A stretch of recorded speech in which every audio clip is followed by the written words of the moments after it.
Hey guys, welcome back. So, got something a little different. We have this. This is part of a 9-axle trailer. The rest of it is kind of over there around the corner. This is the rear section that you could steer. Basically, we have this. That is 4 1/8 inches thick. And as you can see, it goes all inside there. Slides inside those two, held together with a 4 1/4 pin. So I've repaired these before. They actually split like that, but it didn't spread open. It just split. And I fixed those and they came out pretty good. But I told them that these brackets have a lot of stress on them and the bottom is wearing out due to dragging the ground and they need to be changed out. Well, that was however many months ago, and here we are. It looks like, see how it's dirty over there in that hole and it's really clean right here? So that tells me that that side was cracked for a while, and then right here it just finally had enough and snapped. Now they were fully loaded going down the freeway when this happened, and you can see that corner was dragging the ground. I believe he said they just paved it and everything and probably made a mess. You can see how hot it got. It damn near looked like the paint caught on fire.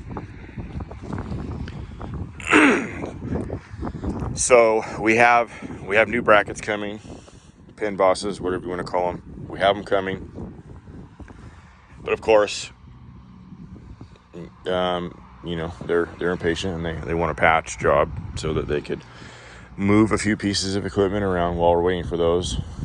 It's about 3 weeks away to get the brackets, and I'm estimating about 150 man hours to install these because of how integrated they are into the trailer.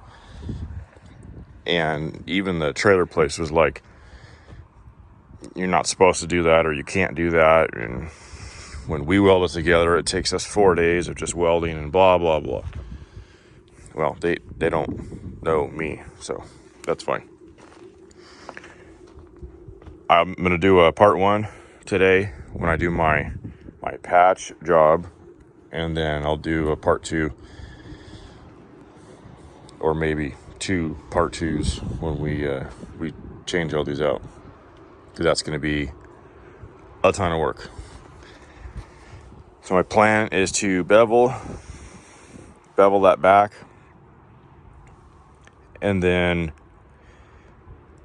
heat up the top right here where it kind of right there. We'll heat that up. You can see how that's where it moved when it broke. We'll heat that up and try to hammer it back or pull it back in there with a chain and binder or something to that effect and get it close. We'll test the pin in there. I told them it's going to be a loose fit, and we're not going to line bore it or anything like that right now. We will be line boring the new ones after they're welded in there, but that's for that. That'll be for that video. So thinking, going to use the air arc just because I can kind of get in there a little better. So air arc, grind it a little bit, weld it out. Well, push it back, weld it up.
gonna clean up in there a little bit with this, and then we'll swap it out to a carbide tip, and then clean up as best we can in there.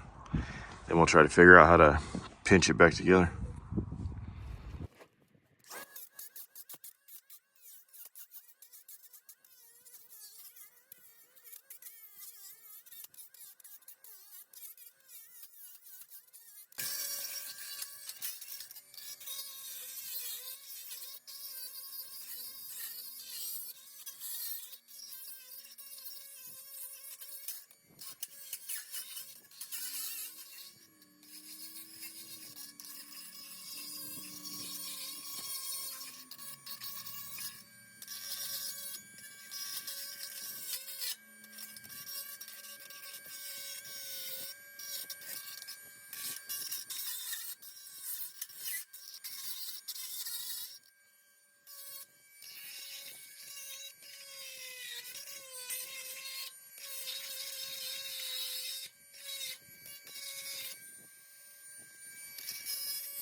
All right, so we got that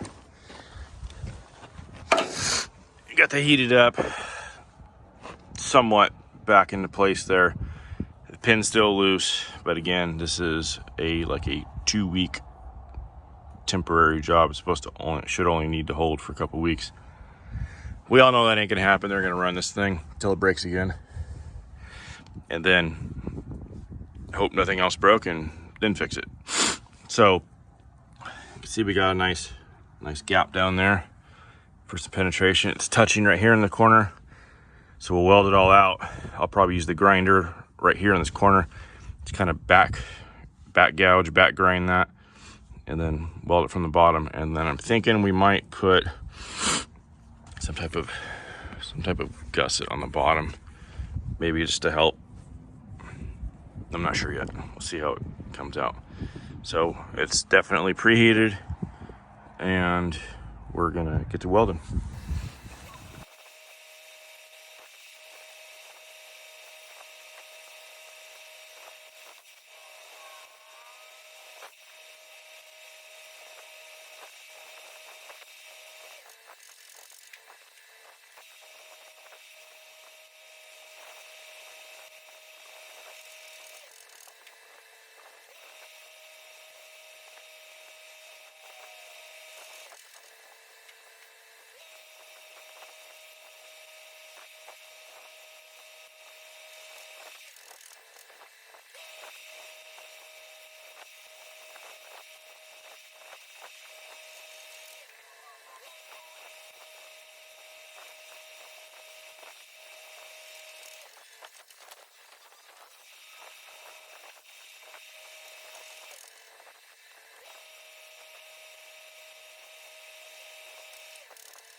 All right,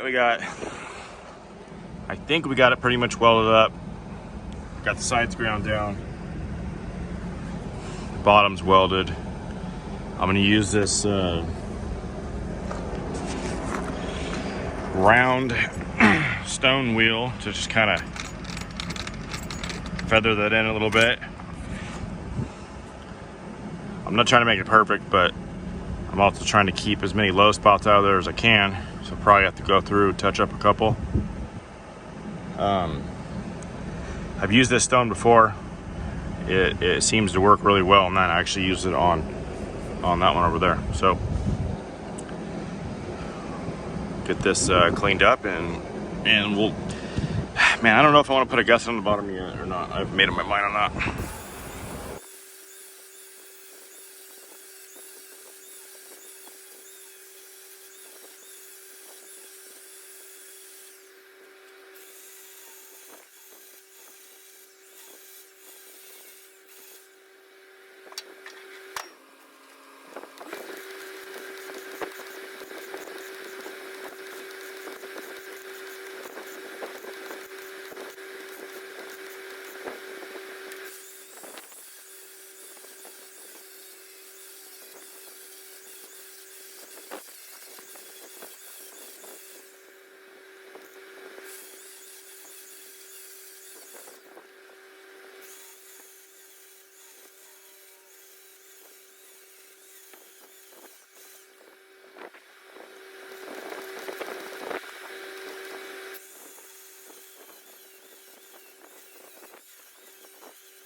Not too bad, I guess.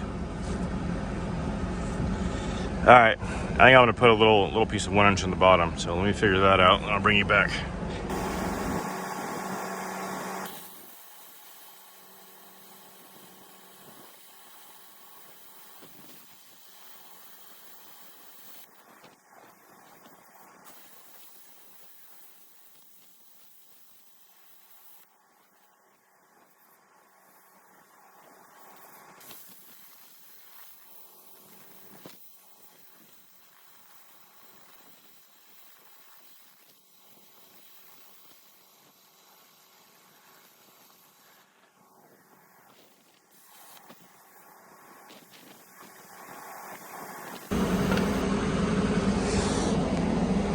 All right, I got my little Gusset whatever on here. Now, just did 3 passes. I think that's more than enough. I don't even know if it's really gonna do anything. If this decided to try to fail, it might help a little bit. Looking at this, if they try to drag over a curb or something, it's gonna get caught right there. So I'm gonna take the plasma, cut this back. I'm gonna cut this one back a little bit more right there. So we'll cut those 2 cuts, and then we'll be done.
Well, that's it for part 1 of the 9-axle repair. Since we're on the subject of the 9-axle, when I did that repair on those, that was before my YouTube days. But I do have a couple pictures. I put those in a slideshow now so that you guys could check that out and see how I did that with runoff plates and stuff. So thanks for watching. Stay tuned for the next one.